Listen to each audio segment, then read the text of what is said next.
Hey, how you doing? Good, good. You look good. Okay, go ahead. Yeah. Mike Williams, he's got some injury stuff going on during the season.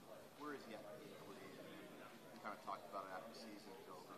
What's the plan for him in the offseason to kind of continue to work and grow in the offseason? Yeah, I mean, there's really no update to it. He finished the season healthy, so no update there. So I've said this before, he just needs to work, and to have the full off-season program, full training camps, he's going to benefit a lot from. He just needs to keep coming along. I mean, it's pretty simple. He just needs to work with the quarterbacks, needs to get that into that grind of training camp, which he missed all of last year, and it's tough for young players. So, but he's on track to where he needs to be. Were there points in the game where you saw play here, play there, and like, oh? Small glimmer. Probably saw more in practice, and it's tough. We drop him into practice mode halfway through the season where everybody else is firing on full cylinders, and he has to catch up. We saw a lot of flashes in practice of wow plays. During the games, glimmers of it, not as much as we saw in practice, but I think that's kind of natural for what he went through from the spring, summer, into the fall. So, he just needs to keep moving forward with that. Yeah, work ethic is great. And we really saw that a lot, not only at Clemson, but his rehab process. When you're a number one draft pick and you get hurt right away, and you're a skill position player, because everybody loves fantasy football. So that was a lot of pressure on him, and he handled it really well, was very mature with it, and worked hard to get back on the field. Now, once you get back on the field, then he has to earn the trust of our coaches and quarterback as well. That takes time. Tom, will Hunter Henry be on the field when you guys kind of get back together for offseason stuff? I would anticipate that. Tom, speaking of Hunter Henry, is this the year that he breaks out? It seems like every time you guys make football, all your last season, good things happen. Yeah, he's played really well for us. He's a very well-rounded tight end. He can block at the line of scrimmage. He can do some dirty work for you, but he can also make plays in the passing game. Works extremely hard. He's a big part of our offense, and he was his rookie year, and he was last year. How do you guys evaluate quarterback? It seems like the last 2 or 3 years you guys get folks getting out there. Is there more emphasis this year? No, it's been an emphasis every year. When I say no, what I mean is there's been an emphasis every year, certainly since I got to the Chargers. You never know when that opportunity is going to be there for that next quarterback. And we're in a great position because Phillip is playing so well right now, and we feel really good about him. But we're also realistic to know that we have some work to do to plan for the future. So the work we do, the resources we put into scouting that quarterback position is really no different this year than past years.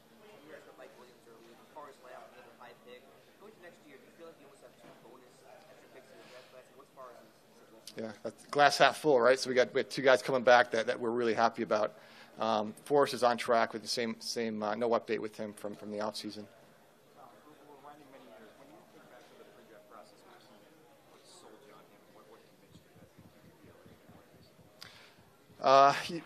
He has a natural ability to run routes. You saw that at California, at Cal. A lot of college receivers can really rely on their natural abilities to beat college corners.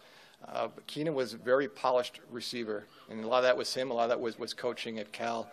And he's shown that at this level that he's really a precise route runner, has a great feel for his surroundings and awareness.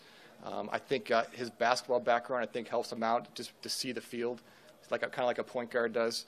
And then when you add in his physical abilities, that all helps him out too. But he just has a natural feel for the game. Generally speaking, with that position, what are the greatest challenges with draft prospects that are evaluating this season? The one thing that's changed that we've seen is receivers at the college level do not see a lot of man-to-man coverage. So you have to project a little bit at this level. Can a receiver get in and out of a break? Can he separate from tight man coverage, which they will get a lot at this level? Those are things we have to project. Like in Keenan's case, he's got really high-level separation quickness in and out of breaks, and that really helps his game, obviously. How do you feel Phillip would handle a young quarterback coming in and just working with that guy and helping him move towards that? There aren't many players I've been around that are better team guys than Phillip. I mean, he's all about the team all the time. Son of a coach, he gets it. That'd be the least of my worries. So you had so many mentors throughout your career. I know Bill Foley, obviously, but someone you were really close to, Pat Rivers, and Tom. What did he mean to you in your growth as a GM and scout? Well, I think naturally everybody puts me in the Bill Polian tree, which I'm very proud of. There's no doubt about that. Bill taught me, and his son Chris Point, they taught me everything in pro football as far as building a roster, making trades, draft management, building winning culture, all that. But I worked for Dom Neely for probably over 15 years as a college scouting director, and he taught me how to scout, from how to watch tape, how to write a report, how to present the report, how to take what I see or what you see on the field and kind of transcribe that on the paper, and so somebody else, when they read it, can really get a feel for what you see. And I learned everything in scouting, from Dom. And it's he had a long coaching career, a long scouting career. Myself and a lot of other young guys that were under him back in Carolina in 1995, and a lot of us are doing pretty well. And it's all really because of Dom. He taught us, the A to Z on how to scout. So what's the plan to kind of improve linebacker depth, and how high of a priority is that for you? We got plenty of needs. There's no like one need bigger than the other. If you have a need, you got to fix it. And our linebacking core was inconsistent last year, so something we're definitely looking at. I thought Denzel played very well when he was in there. He had some injuries that slowed him down, but Denzel's a playmaker and a really good player for us. But we need to shore up that position a little bit. Where are you at with Antonio? Okay, so you hopeful that he'll come back. You mentioned that he doesn't want to play next year. Yeah, so we'll talk with his agents here. I don't have an update beyond that, but with you have unrestricted free agents, and then you have unrestricted free agents that are Hall of Fame players, iconic players for our organization, who still attack the game like a college free agent with that same passion, and his locker room presence is unbelievable. So, but we still have there's a lot of moving parts in free agency, so we still have some work to do there. Tom, can you talk about the use of analytics? There's so much data available nowadays. How much do you guys value that, and can it dictate a player's draft value? We value it. I don't know if dictating the draft values, that's probably a little bit strong, but we certainly use it. I think you have to use the data and then combine that with the raw scouting of using your eyes and trying to balance that out. Certainly a part of the whole process, and a pretty big part of the process. But it's not the end-all, be-all either, but certainly something that we use, and every team I've been with for 24 years has used it as well, so it's nothing new. Tom, do you want Gates back? This is what I said before. There are so many moving parts in free agency. We still got some things to talk over. But I also realize how much he brings to our football team. He showed that last year. So it's just not they're not always easy answers. But, he showed at the end of the year what he could still do. Those last two games that he played, when we needed him the most, he stepped up and made plays for us. And like I said, he brings so much to the locker room too. But we still have some things to work out still. And I'll probably know a little more in a couple weeks. And we'll talk with some people here. Go ahead. Before Forrest Lamb got injured, did you see enough to feel confident about kind of his place on your offensive line moving forward, or is it still kind of you don't really know because he was really only out there with pads for? We feel confident about it, but he only got a couple weeks in training camp, so he still has a lot of work to do. I don't think anyone's just going to give somebody a position. So, but we're excited about him. We're excited about what he can bring to our offensive line. At guard, not tackle with Lamb. Probably see him as a guard, yes. So what are the biggest differences for you as a scout? To what extent does it become harder to scout players like this because of the differences in college positions? 5-yard college, you see all that on the field, 3-yard, 1-yard line. How much does that make your job harder? It's just part of the job. The college game's a little bit different than the pro game, but in the end, you're looking for different traits that players have at certain positions, and then you're projecting them to this level. So that's what we do for a living every day. So it's just not too bad. Tom, how do you guys feel about Austin Eckler, and is he a big part of this moving forward? Potentially, yes. I thought he did a really nice job for us last year. I think he had over 600 all-purpose yards, both running the ball, receiving the ball at the backfield. Did a great job on special teams for us as a gunner and covering kicks. He really was one of our better special teamers last year. So he has a lot of value to us, a lot of roles. I think he will continue to grow as he gets older and learns more. But we're excited about what he can bring to the offense. Is it optimal to be taking snaps away from Doors to be able to get Austin involved in the offense? Would you like to be Doors balling kind of out as More options, the better. The more you have a receiver, a tight end, and running back, it's hard for a running back to take every snap, every game for 16 weeks. And the way Melvin runs, with his violence and aggression, you do need another back in there to, give him a rest a little bit, but back they go in and make some plays for us. And also, obviously, a much different style than Melvin, too, so that helps out. Tom, you have a starting veteran quarterback. How do you know when it's time to plan for the future, to kind of look ahead? I mean, is that contract, performance, injury-based? How do you look at that? The quarterback position, you're always looking. I don't care if you have a young quarterback or older quarterback, but certainly in our case, our starting quarterback, is 30 plus. We've always been looking to see who that next quarterback is, fully knowing that if that guy comes in where there's a draft or trade or even free agency, if the player has to sit for 1 year, 2 years, 3 years or longer, then he'll sit, because we're very happy with the way Philip's playing. That's just part of it, but we'll be ready in that. We're always prepared to do what we have to do. It just hasn't lined up yet for us. And you're drafting a quarterback in the first round. I mean, you're okay with sitting him as a rookie? I wouldn't take any options off the table, and if the kid sits for a number of years, he sits for a number of years. What do you think about the depth of this quarterback class? It's good. It's been good the last couple of years, but I think it's good this year, and it's not just first round either. There's a number of good quarterbacks there. It's actually the draft as a whole, I think, is very strong. What's the outlook for Tyrell Williams and Travis Benjamin? Different styles of receivers, but they brought a lot to our offense. We threw the ball very well, protected well, threw the ball well.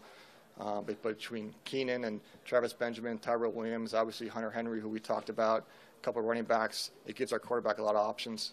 Tom, is there any additional challenge to trade for a player who's the franchise tag as opposed to any other players in the contract? You see there's maybe a more willingness to make those kind of moves? More willingness as compared to years past? No, it's happened. It's happened going way back. So there are more challenges. Obviously, with the type of contract you'd be doing with that player, that might bring a little bit more challenges, but it's not too difficult to do. Tom, in scouting quarterbacks, are you looking for somebody that maybe has a little different skill set? Well, Philip's a really good player, so I don't know if we want to. But I know what you mean. I know what you mean. I don't think you want to really take any options off the table, because there's only so many quarterbacks available every year, and you can't just have one model. This is the only model we're looking for, because you may wait a long time till you find that player. So whether it's a more pocket quarterback or whether it's a quarterback that can more play on the move, I think you have to be open to any of those options, and I think our coaching staff can really work with any type of quarterback. So obviously, coming out of the college ranks, more quarterbacks are mobile than probably pocket quarterbacks at this point, but we'd be open to anything. Is there a clear path forward with Melvin Gordon in terms of fifth-year option, in terms of an extension? Have you guys had any of those discussions with him? No, but I would anticipate him being here.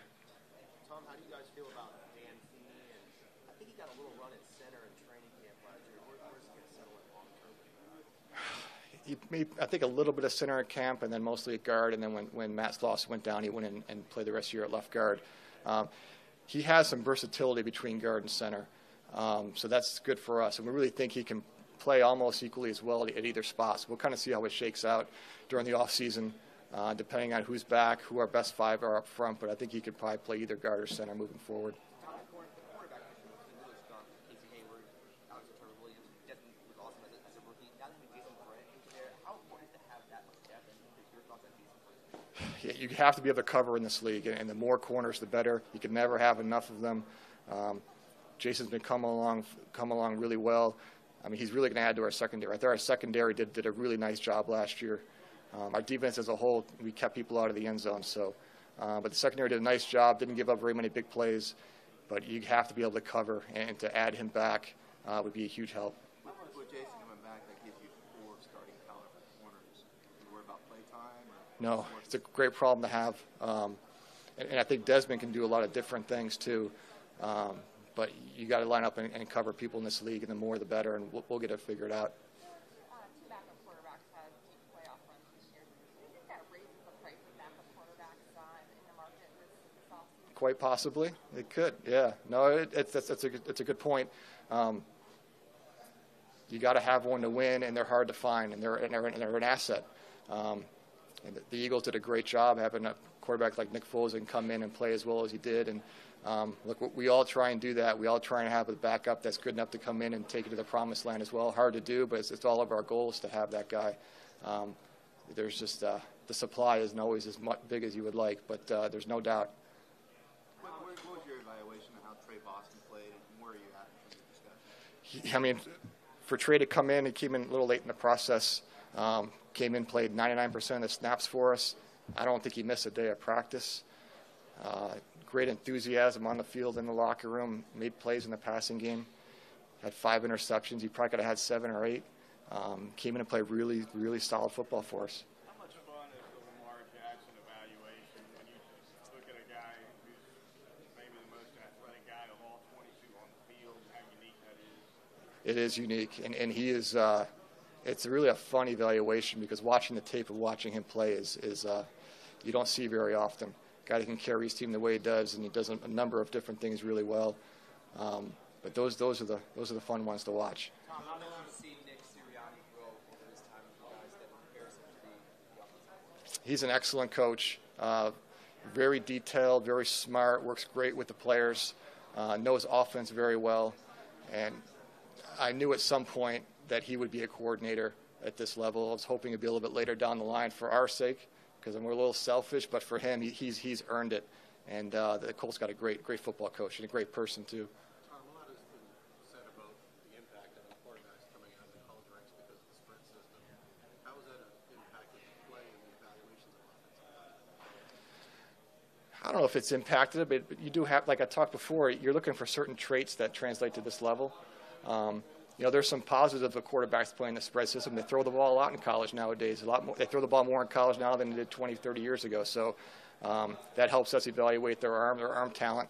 But with offensive linemen and quarterbacks, you're looking for certain traits, and it's different for every position. But this is what our scouts do all year round. This is all they do is evaluate college players to see if they're projected to the NFL. And there's 32 teams. We're all doing the same work. So it's like nobody has an advantage over somebody else. Their challenges, it's just part of the job. Do you have a sense for if Rhett will be able to do off-season workouts with you guys, or is he still in the rehab process? He's still rehabbing, but I'm really not going to speculate on any of our injured guys as far as exactly when they're going to start, but everything's on track. What's your assessment? The tracking data now being shared among the 32 teams. Do you have any thoughts on whether that information ought to be public and what he does with that? I really hadn't thought about the public part of it, and I'm not exactly sure what baseball does. For us, it's relatively new. We used to get our own GPS data from game day, and now I guess eventually we'll get all 32 teams.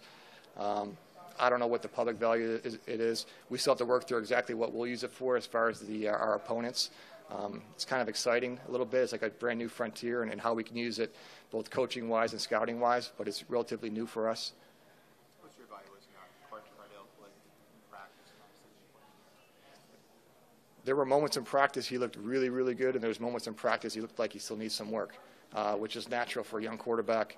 I think in the preseason games where he came into the process trying to learn the offense, I don't think we saw the full Cardale last year in the preseason.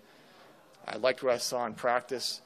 He needs live game reps, and he'll see that this preseason. Now he's got a full year under his belt. We're excited about the progress, though. I mean, he's big, strong, athletic, throws the ball well. He's smart. He can make plays with his feet. So there's a lot of talent there. There's a lot of things to work with. But you'd like to see some live reps. We can't send him to NFL Europe. There's no other place to send him for those live quarterback reps. You can only get so much in practice. But we're excited about his development to see how far he can take it. Were there lessons to be learned from the way the kicking competition went down last offseason? And I know you guys at the time had said like you came out a young way, just made more kicks. Will you handle that differently this year, or I guess how you're going to approach that? Yeah, so the end result didn't work. So you got to look at it and see how we evaluate and where we maybe made a mistake. Maybe we didn't, but let's look at it again because the end result wasn't good enough. So in the moment when you make those decisions all the way through, you think you're making the right decision for all the right reasons. Doesn't always work out the way you had planned. Obviously, that one didn't work out the way we had planned, but we have some pretty good options moving forward for this year. We have a number of different options. I think we're where we are right now. I don't think we can say, hey, this is the one way we're going to go. We got to look at everything. But we'll, like I said before, we'll get that fixed. Thanks, Tom. Add another guy. Yes. Thanks, Tom. Okay. Thanks, Tom.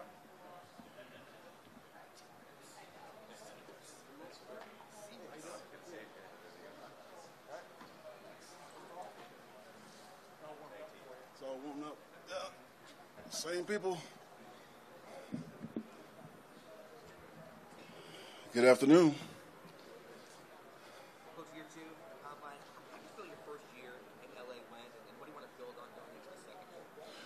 Somebody here at the combine? I guess it was 1 year ago we really didn't know you at the combine, but from the whole year went, finishing winning the last 9 out of 12, what are you looking forward to the second year in LA? Well, I'm looking forward to, starting this season like we finished last season. I felt good about our team last year at the end of the season. I thought the coaching staff was on the same page. I thought the players were all bought in. And, very resilient group. I think we learned a lot about ourselves in those first 4 weeks of the season. And I thought that was something that we could build on, and hopefully we can carry that momentum into next year. How important was it to bring back Ken? Was it not the best practice? Oh, it's really important. I wanted some consistency, and bringing those coordinators back. And the way we finished, like I said, I feel like we were all on the same page and pulling in the same direction. And so I wanted those guys back for the off season. And I thought our organization stepped up and did a nice job of signing those guys. Anthony, organizationally, how much more comfort is it, having done the transition from San Diego to Los Angeles in year 2, to have it just be solely about football? Have you felt that kind of in the offices? Oh, absolutely. Going into this year, we're not worried about the move. We're not worried about training camp and all those gymnastics and hiring a new coaching staff. I feel very comfortable going into this year, much more so. And just being with the personnel department for a year, we're all under the same philosophy. We're all pulling in the same direction. And getting to know those guys and developing those relationships. So, yeah, I feel much better with that. Is that a big advantage for you guys? I mean, you look around the rest of the division and teams are in flux. They've changed quarterbacks, coaches, coordinators. You guys, it's the same group. Well, it can't hurt. I don't know if it's an advantage, but it can't hurt, to have some consistency going into this year. I think how you handle that, makes a big difference. Anthony, you lose Nick Sirianni, though. 1 year working with him, what did you see? Does it make you confident you can be? Well, I knew he was going to be an OC, and I was really planning on losing Nick, and I was surprised the call came so late. I was preparing for that. But he's a heck of a coach. I knew he's going to be a great offensive coordinator for Frank. He works his tail off. I enjoyed working with him, and he's just a good, solid man. Plus Forrest led the training camp. You're going to get to see Forrest. What do you want to see out of Forrest? How big did he be that offensive line that took some big strides last year? Losing Forrest last year, that was big because I saw enough in a week to know what he could have done for the rest of the season. But he's working his way back right now. He's not quite back yet. But with him back in the lineup at the right guard position, I'm expecting I'm expecting him to pick up where he left off last year, and we'll see. We're going to have to monitor him throughout the offseason, and we'll see where he's at in OTAs. Having been around Phillip and think back on the quarterbacks that you've been around in your career, are there traits that you value, above all as you begin to evaluate quarterbacks here? Phillip is like a coach on the field, and that's what you want in your quarterback. He studies and he prepares no differently than I do. And when he's on the field, I feel very comfortable that he's going to get our guys in the right position and he's going to deliver the mail to where it's supposed to go. I thought he took another step as far as recognizing run fronts and defenses. A lot of plays were called in the run game was because Phillip changed the plays. And so, that right there, you can't teach that. That's want to. That's hard work. And, he has this little his SUV that he's put his mobile office in. I mean, that thing's unbelievable. All the video, all the technology you want in it. I've sat in the back seat with him, and he's working all the time, man.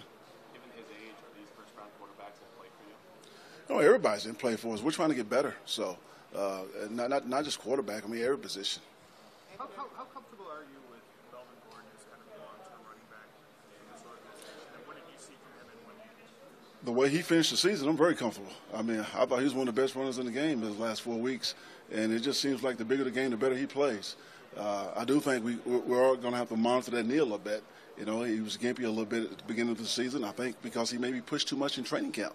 And so being around him for a year and knowing what he can handle, we just have to do a better job with that. But I'm very comfortable with Melvin Gordon. Did something click for him in the last 4 weeks that was different? Or did you learn him better? Or what changed? Well, I think he felt better. If you ask Melvin, his knee felt better, his treatment was paying off, and sometimes things are not going to be 100% after you hurt them, and you have to learn how to play with an injury. And I think Melvin did a good job of doing that. Is that a knee you continue to be somewhat of an issue? I hope not. Maybe, but I hope not. In your years as a running backs coach and now, any difference in the way that NFL teams have valued that position? There was a time at the start of the century where they were getting picked in the top 5. Yeah. It didn't happen for a while. It did last year, might have been this year. Have you noticed any ups and downs there? I just know that, if you're going to compete for a world championship, you better have one or two. If you can't run the football, it's going to be hard. So you can devalue runners all you want, but in my opinion, you can't have enough of them. What's been your reaction to watching from Saquon Barkley as a former running backs coach? And what do you think? He's a special talent, man. He can go. I mean, his acceleration, his lateral agility, his hands, his ability to return kicks. He's a special talent. Coach, Tom was asked about this also, but what do you see from Cardell Jones in practice all year long? What are your thoughts about his growth and potential? He's still a young player. He's a very young player. I mean, people forget this guy never lost a college football game. He's 6'5", 260. He can move around pretty well. Has a strong arm. Every day in practice, he make a throw that make you shake your head. He's a highly intelligent young man. So there's no reason why he couldn't be our future quarterback. Which way do you shake your head? This way. This way. And then also the defensive backs last year, the corners are so strong. Casey Hayward, Trevor, and Desmond King. I think Jason genetics. How important is it to have that depth back there? And what are your hopes for? How are you going to use all these guys? Well, I feel about corners, like I feel about running backs. You can never have enough of those two. And having Jason back, that's going to be huge. If Jason's healthy, he's back in the lineup, we can do a lot of different things. We can move Trevor inside in the slot. We can have Desmond in the box. There's just so many things that we can do with three corners. Anthony, you said everyone's in play in the draft. When you have a team that you probably think is close to being a playoff type team and you have Phillip Rivers, how head over heels in love with a quarterback would you have to be to go that direction round one as opposed to adding somebody who can help you? That's a good question. But I plan on being here for the long haul. So if I can get my future quarterback right now, why wouldn't I? So I'm just looking at the big picture here. But we're trying to get better at every spot. And you never know what position is going to step up and help you win. Of who? I had a chance to see him play a couple games. Haven't really studied him a lot yet. We've been in free agency. When we get back, we'll get into college a lot more. But our scouts, they've watched him all year. They like him. The couple of games I saw, I think he's a nightmare for a defense. I think he's a good quarterback.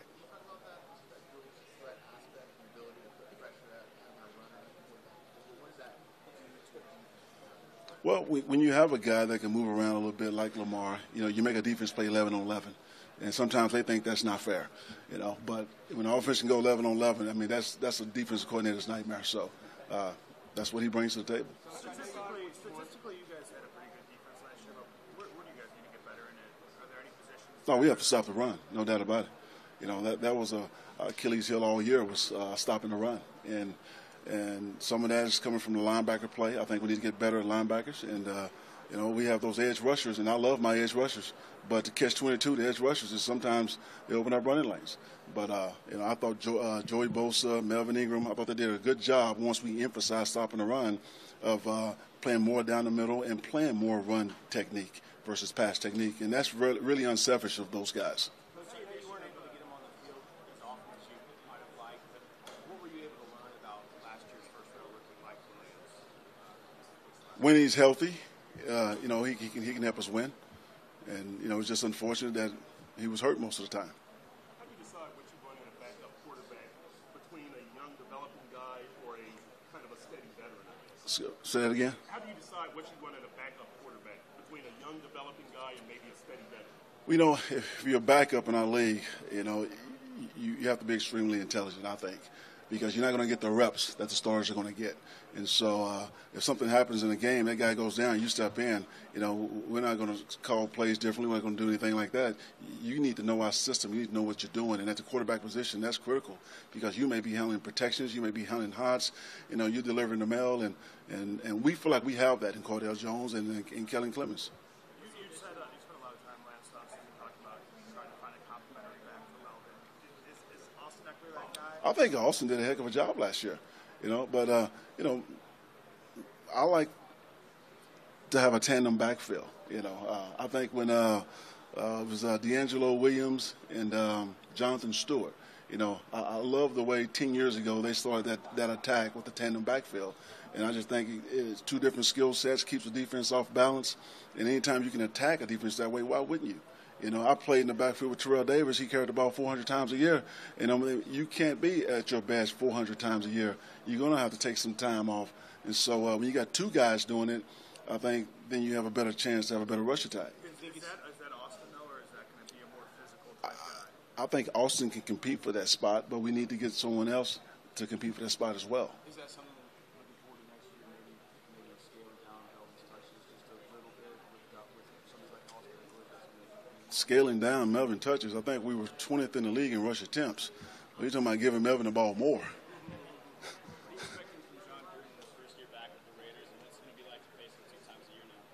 No, it's going to be fun. No, John's a good friend. He has a lot of passion for the game. I like the way he coached, and it's just going to be fun. He hadn't been here 9 years, so who knows what to expect. But I know he's been studying the game the whole time because we've talked a lot. So it's a good move by the Raiders. If Antonio Gates wants to come back, is there still a role for him? Absolutely. That's something that we had a good exit meeting. It's something that we haven't talked about with Antonio in detail yet, but he's one of the greatest Chargers of all time. And for a guy to take a backseat to Hunter Henry last year and take a secondary role and still be the leader that he was to our players was just very impressive. Very impressive. How important is it going to be for you guys this season to get the ball to Hunter Henry more? I know that was something you guys talked about a lot last year. We want to get Hunter Henry involved for sure, but if the defense want to take Hunter away, then we have to look at Keenan, we have to look at Tyrell, we have to look at other directions. Even Melvin Gordon caught the ball well out of the backfield last year. But we don't want to force the ball to anybody, but we definitely want to get Hunter more involved. What was the key to keeping the team together after the fourth start? What did you learn about yourself as a coach? I think I give all the credit to those guys. Those guys stayed committed, Eric, and they never gave up. They believed in one another, believed in themselves. And just because we started 0-4, they didn't abandon ship. We had a standard, we had an expectation, and they stuck to it. They stayed committed. And one of the hardest working groups I've ever had. So,